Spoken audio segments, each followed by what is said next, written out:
Hey, good Saturday morning. Thanks for joining us. We're kicking things off with Luis Alvarez, CEO of the Alvarez Technology Group. Lots to talk about in tech today, so let's dive right into it. Good morning, Luis. Good morning, Mark. I hope you're having a good day so far. Hey, I've got my coffee and I'm doing A-OK.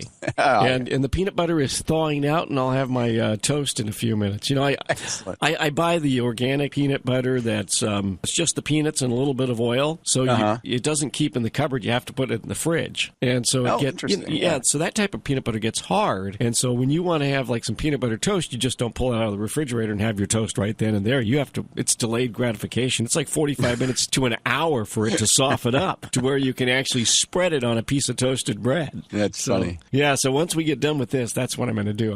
I've been here about that long so far this morning. But anyway, I digress. We were talking about the other day on the Monday program the Comcast Time Warner cable merger and how this would create this Goliath. How big are we talking about? Like, what are the numbers of subscribers that each of these companies have separately, and if they're combined, how much of the market do they then own? Well, subscribers, boy, I tell you, that's a hard number to come up with. I can tell you that the combined force of these two cable providers, and they are, individually the two largest cable providers, would represent about 57% of the total subscriber base would be tied into these two providers, and the next biggest competitor would only have 8% of the subscribers. So you're talking about significantly bigger than their next rival, which would be something like a Verizon or a Charter. So they represent a lot of eyeballs and a lot of internet access, and some people are concerned that this would represent a monopoly of such a scale that they would command a lot of decision making that otherwise they wouldn't have. And you were mentioning off the air before we started that there was a new word you learned. One, I think I heard it a couple times in the past, but it's different from a monopoly. A monopoly is where, for example, there's one provider for all the buyers out there, right? Right. Like let's say I own the only hardware store within 100 miles. I could effectively have a monopoly on those items. If people couldn't buy anything anywhere else that was related to hardware, and I own the only hardware store, I've got a monopoly, essentially, right? And if I had a grant from government that kept other competitors out, like no one could build a hardware store within 100 miles of me, that is effectively a monopoly. Now, what you're talking about is there's something different called a monopsony, and what exactly is a monopsony? Monopsony, which is a tough easy word to say, isn't it? Is the opposite of a monopoly. That is, it's when you have one buyer and many sellers. That is when the people that... Content providers. Yeah, like a content provider where they can sell to multiple buyers and therefore they can negotiate a better price. When you only have one buyer, really it's the buyer dictating the price of what they're willing to pay. And that's the fear, because although this merger represents about 57% of the subscribers, it actually represents about 80% of the buying power that there is right now for content. And we're talking about TV shows, movies, all sorts of stuff. All right. So that's what's obviously, if you're a content provider and you don't have the world's greatest relationship with either one of these entities, you're a little bit worried because somebody that controls 57% of the market, they can really dictate to you what they're going to pay per subscriber for your service instead of the other way around. Some content providers, for example, ESPN's product is so attractive to cable companies and so many of their subscribers want that product that ESPN says to Comcast or Time Warner or AT&T, whoever it is, we want X amount of money per subscriber. Take it or leave it. That's what you're going to pay for ESPN. When you have NFL and you've got all the college football and you've got the big bowl games, all these marquee events, they're really in a position to kind of drive the negotiation. But what if things turn around and they can only sell their service basically to get 57% of the audience in the country, and they need access to that 57% in order to establish their advertising rates that allow them to pay the negotiated, they're paying rights fees to the NCAA, the NFL, all these different entities that they air. Well, in order to get those dollars, they have to have their ad rates at a certain level, and those ad rates are also established by the access that they have to the audience out there. Then what do you do? See, that puts them in a tougher negotiating position, and maybe kind of the metric changes a little bit. So I would imagine, now that's ESPN, that's a pretty strong player. But what if you're some crummy shopping network? Yeah, exactly.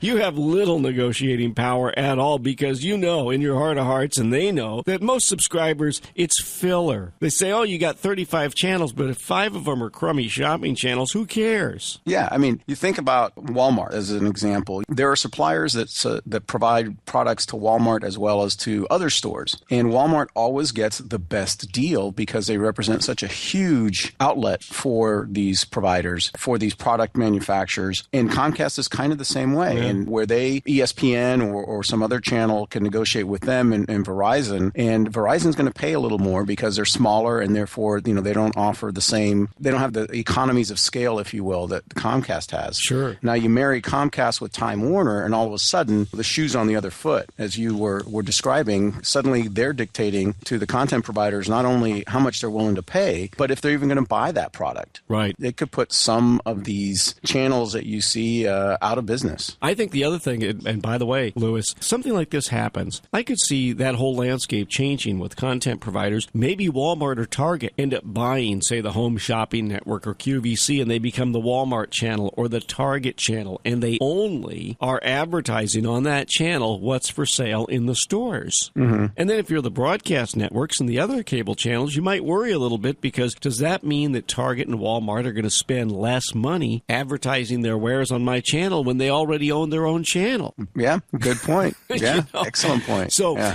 that could end up coming out of something like this. But here's the other thing. We talked about this off the air. This obviously has to be reviewed by the FCC before it passes. The DOJ, Department of Justice, is going to look at this for antitrust implications as well. Mm-hmm. And what I mentioned to you is entirely within the realm of possibility. One thing that cable consumers have asked for years is a la carte pricing, is the ability to buy only the channels they want and not all the other filler that comes in the various packages. So perhaps maybe the way that Comcast and Time Warner get this through the regulatory process is they say, look, give us your blessings on this. Allow us to make this deal. And you know what we'll do? We'll allow consumers to buy whatever channels they want to buy. They won't have to buy all these other filler channels and so forth, right? Yeah. But then you end up with a bunch of channels that aren't going to make it. It's like Survivor then. Well, exactly, because what you're going to end up happening is all of the public access stuff that's forced onto the cable channels by local communities as part of their agreements, the shopping channels, ethnic channels, nostalgia channels, and so forth, C-SPAN, they're all going to go running to Congress and saying, stop,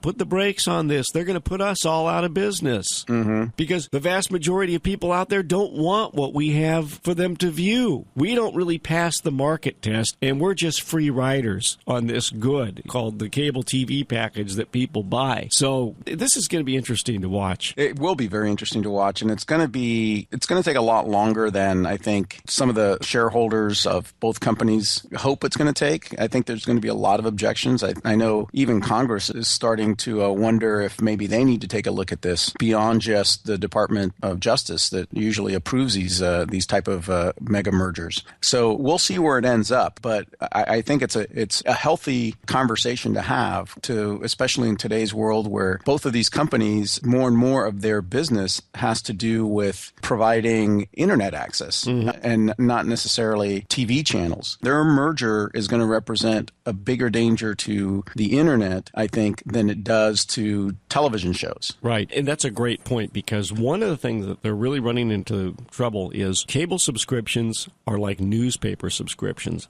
They're increasingly being held by people over the age of 40. Those under 40, they're not buying the cable because it's an extra expense they don't want. They watch content on their cell phones or their tablets, or if they have a TV with digital television now, you can put up one of those little digital antennas. You live in an urban area, you can get about 15 channels or more in the digital realm, and you say, well, that's enough TV for me. I don't care about all this other stuff. If I want to watch a football game on ESPN, I'll go to the sports bar. Yeah, exactly. So it's going to change the landscape if it happens, but we'll see. It's at least a year away, I suspect. Luis Alvarez, CEO of the Alvarez Technology Group, talking technology with us and its implications twice a week, Mondays and Saturdays here on KION. Be sure to join us again Monday morning at 8:40 for another conversation session. We repeat it at 10:30, 4:30 p.m., and 5:30 p.m. as well. AlvarezTG.com on the web, and Louis, the iTeams toll-free telephone number. Give us a call at 866-78-ITEAM. That's 866-784-8326. Louis, thanks for joining us. Have a great weekend. You too, my friend.